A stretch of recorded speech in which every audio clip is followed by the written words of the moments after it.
And to talk more on Brazil through business eyes, I caught up with Jose Blanco, chairman of the Australia Latin America Business Council. Jose Blanco, welcome to the programme. Thank you. Similarities between Brazil and Australia, particularly because of our resources. We seem to have handled the commodities boom rather differently, though. Well, we have, but there are certain similarities. Firstly, wages are increasing in Brazil in much the same way as they are in Australia. I think the biggest difference is in Brazil the government has taken a more hands-on approach in trying to assist industry through various stimulus measures that have been introduced. For example, there have been interest rate reductions for the sale of motor vehicles. The motor vehicle sector represents 20% of Brazil's industrial GDP, so that's quite a sizable component. We also are both nations exporting to China in particular. We have a lot of eggs in our export basket to China. Is Brazil doing the same thing? Well, to some extent.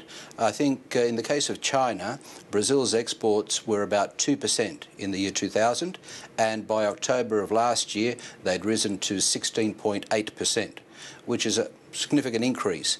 However, Brazil has a couple of other dimensions that Australia doesn't, one of which is the fact that about 20% of its exports go to the Latin American region.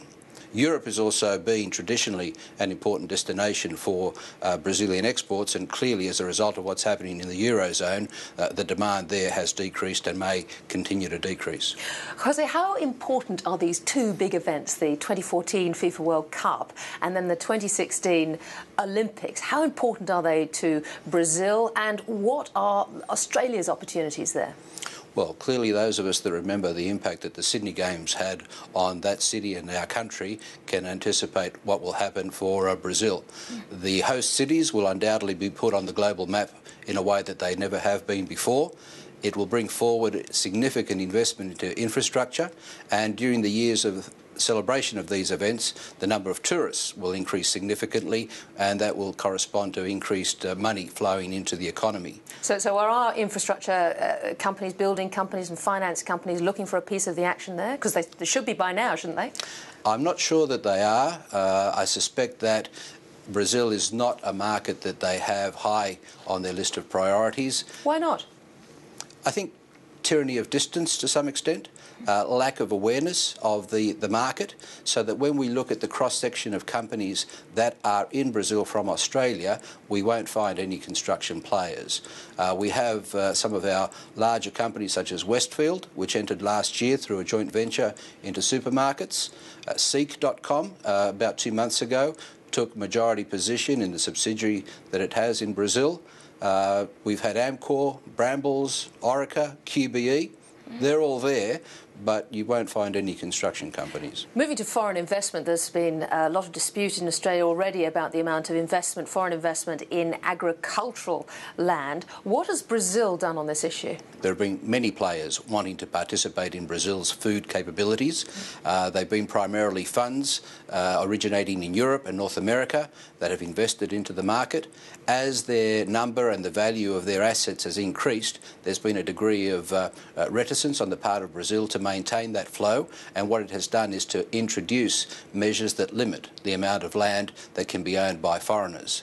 Now, this even impacts upon a player such as Macquarie, which has a fund that it established a couple of years ago to invest in cropping assets in both Brazil and Australia. Has Asia shown an interest in getting involved in agriculture and perhaps locking up part of the food bowl in Brazil?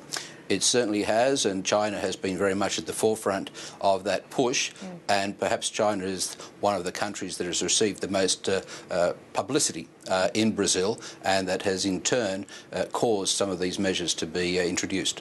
We've had the Rio +20 summit. The Prime Minister is riding very high on her carbon tax agenda, but I'm looking at the government assistance for clean energy, lower taxes for developers, access to low interest rate loans, 50% discounts for buyers of clean energy. Any lessons here for us?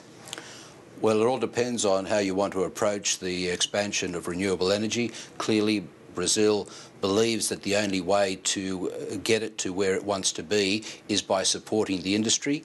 And I think we'll find that many of those measures that have been introduced have resulted in something like 2,000 different companies participating in that renewable sector in Brazil.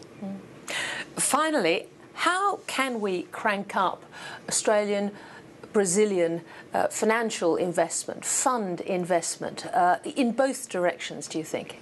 Well, in recent months we've seen the launch in Australia of a fund managed by a Brazilian asset manager called Itaú, which seeks to attract Australian investment into equities in not only Brazil but also elsewhere in Latin America. We are seen, as I said, Macquarie Bank through its agricultural fund, and I do know that Latin Finance, which is a very prestigious magazine, is looking very closely at the possibility of, in the first quarter of next year, holding in Australia an investment conference that will seek to showcase to Australian investors the opportunities available in the region. Well, I think as the World Cup comes towards us, it can only get more and more of a profile. José Blanco, thank you very much for joining us. Thank you very much.